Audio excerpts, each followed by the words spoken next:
My name is Naledi Mfoloe, and it is my absolute pleasure to welcome you to the latest edition of the African Diaspora News Channel, where we unravel the stories that shape our world and our communities. Earlier this week, Susan Lorincz, a 60-year-old woman from Florida, was sentenced to 25 years in prison after being convicted of manslaughter for fatally shooting A.J. Owens, who was a mother of four, outside her own home. Now, Susan shot Owens through her front door during a heated dispute over the noise caused by Owens' children. Now, what began as an argument over kids playing in the neighborhood ended with a mother dead and four young children left to grow up without their mother. But as we examine this case and the sentencing, I believe one critical question keeps resurfacing in my mind, which is this an example of white privilege? Now, to answer that, I think we need to look at the specifics of the case and the treatment of Susan before, during, and after the killing. Now, in the days following the shooting, Susan was not immediately arrested. Apparently, she was allowed to return to her home, which for many raised eyebrows, which was, why wasn't she taken into custody right away? And because in many cases, right, especially when a life is lost in such a violent manner, the perpetrator is detained immediately. But here, Susan was treated with a level of patience and leniency that, quite frankly, we don't often see with the victim of a black person and the shooter is white. Now, during her trial, Susan's defense argued that she acted in self-defense, which is a claim that she feared for her life when Owens approached her door. But let's break this down, right? Owens was unarmed. She wasn't trying to break into Susan's home. And Susan had locked her door between her and Owens. So when the judge says that the shooting was more based in anger than fear, I agree, because he was pointing out that there was no real threat.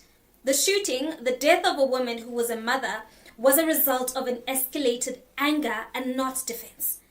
It's also extremely insane, right? How instead of taking the time to apologize to family and victims who suffered the loss of their mother, of their daughter and sister, this woman actually took 10 minutes to explain what happened to her and then went back and blamed the victim.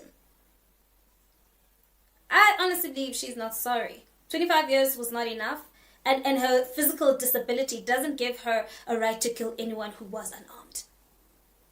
Let's have a look. I'm making a statement so you understand my actions and my reasoning the night of the shooting. My medical disabilities. I've had 25 knee surgeries on my right knee. I ended up having multiple replacements and then a catastrophic failure due to an allergy. I went back to having another knee replacement, and I was burned during surgery. And so I had gotten very ill, and my knee literally goes backwards. I had a laminectomy of my lumbar spine from the accident in 2019. I was back-ended at a stoplight, and there was a horrible complication.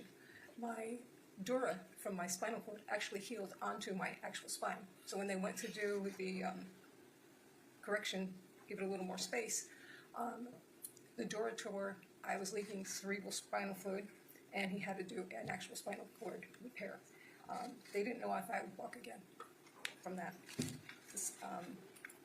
I've also had left with nerve damage to my lower legs and feet and have diminished feeling and numbness. And I've fallen twice because of this.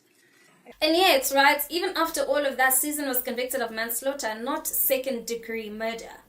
And that's significant, right? With the charges originally brought against her, she could have faced up to 30 years in prison. But the jury, which is a jury made entirely of white juries, found that there wasn't sufficient evidence to prove hatred towards Owens, which, even despite witnesses testifying that Susan had a history of racist behavior, even hurling racial slurs at Owens' children, this seemingly wasn't even enough.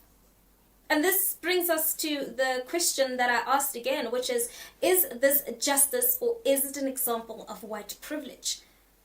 And there's honestly something deeply unsettling about how white defendants in cases like this are often treated with a degree of empathy and understanding. And honestly, this is not typically afforded to black victims, even when the circumstances seem to clearly point to racial hatred. I mean, Susan, a white woman, shot and killed a black woman over an argument about children playing. She wasn't immediately arrested. She wasn't charged with second-degree murder. And despite the history of hostility, even racial slurs in their interactions, nothing was done to her. Instead, she was allowed to argue that she feared for her life even when there was no clear threat, and ultimately received a sentence far lighter than it should have been. Now, this case calls to mind other high-profile incidents where white individuals have been given the benefit of doubt, while black victims, even in death, are still not afforded the dignity of being treated as victims of a racially motivated crime. Now, whether it's through the leniency in sentencing, the way investigations unfold, or the narrative spun in courtrooms, the treatment of white perpetrators versus black victims often tells a story of systemic racial inequalities. Now, what we're seeing here is not just a miscarriage of justice in the individual case of Susan. It's a reflection of a wide racial divide and how justice is applied, especially when it comes to black lives. If the situation had been reversed and a black woman had shot a white woman, there's no question, absolutely no question, that she would have been charged with murder and likely have received a harsher sentence. In fact, cases like this actually highlight the way in which white privilege often extends beyond simple social advantages, which it extends into the legal system as well. Let's have a look. This shooting, this killing, this death of a mother, a daughter, a friend should have never happened. But we got justice today. Susan Lorincz was convicted of first-degree manslaughter in the death of Ajika Owens, a mother of 4 who was shot in front of one of her kids. I am so sorry that I took AJ's life. I never intended to kill her. Prosecutors said the ongoing dispute stemmed from Owens' children playing outside when Lorincz allegedly called them racial slurs.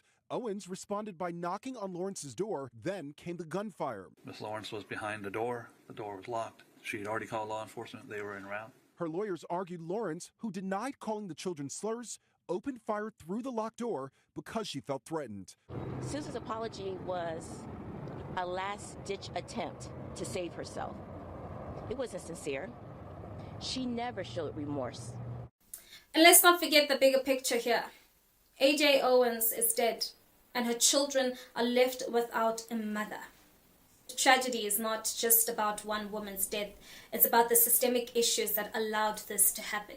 It's about how people like Owens, black, working class mothers in this case, are so often denied basic dignity and respect, even in life, but especially in death. So, what do we do about it? First, I believe we need to be honest about the realities of white privilege in the justice system. It's not enough to look at individual cases. We need to examine the broader trends, the ways in which black people are treated differently under the law, and we need to push for accountability at every level. And secondly, I think that we need to ensure that our voices continue to be heard in the fight for racial justice. Personally, I believe we can't afford to let cases like this slip through the cracks. We must demand better from our legal systems, from our governments, and from our society at large. Now, with that being said, please, let's continue the conversation in the comments section. This is not goodbye. And while you're at it, please don't forget to give this video a thumbs up. That's it from me. Till we meet again, it is goodbye for now.